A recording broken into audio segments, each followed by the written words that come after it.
Zebra ಒಂದೇ ಮಾತಲ್ಲಿ ಈ ಮೂವಿ ಬಗ್ಗೆ ಹೇಳ್ಬೇಕು ಅಂದ್ರೆ ನಂಗೆ ಇಷ್ಟ ಆಯ್ತು. ಈ ಮೂವಿ ಸೂರ್ಯ ಅನ್ನೋ ಬ್ಯಾಂಕ್ ಎಂಪ್ಲಾಯ್ ಹಾಗೂ ಆದಿ ಅನ್ನೋ ಗ್ಯಾಂಗ್ಸ್ಟರ್ ಈ ಇಬ್ಬರ ಕುರಿತಾದ ಸ್ಟೋರಿ ಆಗಿರುತ್ತೆ. ಮೊದಲಿಗೆ ಕನ್ನಡ ಪ್ರೇಕ್ಷಕರು ಸತ್ಯದೇವ್ ಅವ್ರಿಗೆ ಥ್ಯಾಂಕ್ಸ್ ಹೇಳ್ಬೇಕು. ಯಾಕಂದ್ರೆ ಡಾಲಿ ಅವ್ರಿಗೆ ಈ ಮೂವಿನ ರೆಫರ್ ಮಾಡಿದ್ದು ಅವರೇ ಅಂತೆ. ಈ ಸಿನಿಮಾದಲ್ಲಿ ಡಾಲಿ ಅವ್ರಿಗೆ ಸತ್ಯದೇವ್ಗಿಂತ ಸ್ವಲ್ಪ ತೂಕ ಇರೋ ಕ್ಯಾರೆಕ್ಟರ್ನೇ ಕೊಟ್ಟಿದ್ದಾರೆ. ಈ ಮೂವಿಯಲ್ಲಿ ಧನಂಜಯ್ ಅವರಿಗೆ ಒಂದಷ್ಟು ಎಲಿವೇಶನ್ಸ್ ಕೂಡ ಬಿದ್ದಿದೆ. ಇನ್ನು ಮೂವಿಯ ಪ್ಲಾಟ್ ವಿಷಯಕ್ಕೆ ಬರೋದಾದ್ರೆ, ಸೂರ್ಯ ಒಂದು ಬ್ಯಾಂಕ್ ಅಲ್ಲಿ ರಿಲೇಶನ್ಶಿಪ್ ಮ್ಯಾನೇಜರ್ ಆಗಿ ಕೆಲಸ ಮಾಡ್ತಿರ್ತಾನೆ.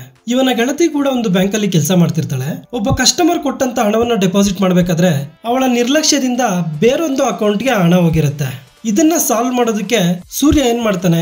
ಈ ನಡುವೆ ಸತ್ಯದೇವ್ ಲೈಫ್ ಅಲ್ಲಿ ಧನಂಜಯ್ ಅವರು ಹೇಗೆ ಎಂಟ್ರಿ ಆಗ್ತಾರೆ, ಸತ್ಯದೇವ್ ಅವರು ಏನೆಲ್ಲ ಸ್ಕ್ಯಾಮ್ ಮಾಡ್ತಾರೆ ಅನ್ನೋದನ್ನ ನೀವು ಮೂವಿಯಲ್ಲೇ ನೋಡ್ಬೇಕು. ಇತ್ತೀಚೆಗೆ ಬಂದು ಸಕ್ಸಸ್ ಆದಂತ ಲಕ್ಕಿ ಭಾಸ್ಕರ್ ಸಿನಿಮಾದ ಜೋನರ್ ಅಲ್ಲೇ ಇರುತ್ತೆ ಈ ಮೂವಿ ಕೂಡ. ಸಿನಿಮಾದಲ್ಲಿ ಕೆಲವೊಂದು ಲಾಜಿಕ್ಸ್ ನ ಪಕ್ಕಕ್ಕಿಟ್ಟು ನೋಡೋದಾದ್ರೆ ಈ ಸಿನಿಮಾ ನಿಮ್ಗೆ ಇಷ್ಟ ಆಗುತ್ತೆ. ಸತ್ಯ ಅವರ ಕಾಮಿಡಿ ಅಲ್ಲಲ್ಲಿ ವರ್ಕ್ ಆಗಿದೆ. ಸುನಿಲ್ ಅವರ ವಿಲನಿಸಂ ಕೂಡ ಚೆನ್ನಾಗಿದೆ. ಅವರ ಹಾಗೂ ಧನಂಜಯ್ ನಡುವೆ ನಡೆಯುವಂತ ಸಂಭಾಷಣೆಯಲ್ಲಿ ಧನಂಜಯ್ ಅವರು ಯಾವಾಗ ಅವ್ರಿಗೆ ಟಕ್ಕರ್ ಕೊಡ್ತಾರೆ ಅಂತ ನಾವು ಕಾಯ್ತಾ ಇರ್ತೀವಿ. ಸತ್ಯದೇವ್ ಅವರು ಈ ರೀತಿಯ ಕ್ಯಾರೆಕ್ಟರ್ ಗಳನ್ನ ತಿಂದಾಕ್ತಾರೆ. ಅವರ ಈ ಹಿಂದೆ ಬಂದಂತ ಬ್ಲಫ್ ಮಾಸ್ಟರ್ ಸಿನಿಮಾ ಕೂಡ ಆಲ್ಮೋಸ್ಟ್ ಇದೇ ಜೋನರ್ ಇರುತ್ತೆ. ಹೀರೋಯಿನ್ ಕ್ಯಾರೆಕ್ಟರ್ಗೂ ಕೂಡ ಇಲ್ಲಿ ತೂಕ ಇದೆ.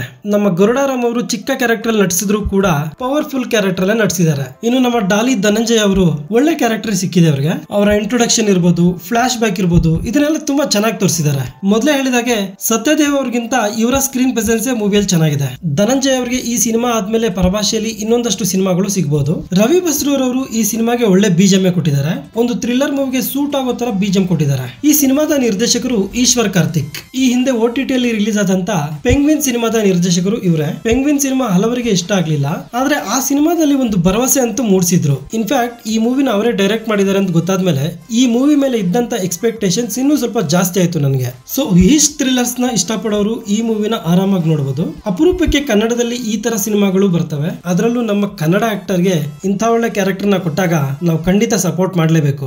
ಮೂವಿಯಲ್ಲಿ ಯಾವುದೇ ರೀತಿ ಅಡಲ್ಟ್ ಕಂಟೆಂಟ್ ಇಲ್ಲ, ಆರಾಮಾಗಿ ಫ್ಯಾಮಿಲಿ ಜೊತೆ ನೋಡಬಹುದು. ಸೊ ಇದಾಗಿರುತ್ತೆ ಇವತ್ತಿನ ನನ್ನ ರಿವ್ಯೂ. ಈ ವಿಡಿಯೋ ನಿಮ್ಗೆ ಇಷ್ಟ ಆದ್ರೆ ದಯವಿಟ್ಟು ನನ್ನ ಚಾನಲ್ ಸಬ್ಸ್ಕ್ರೈಬ್ ಮಾಡ್ಕೊಳ್ಳಿ. Thank you.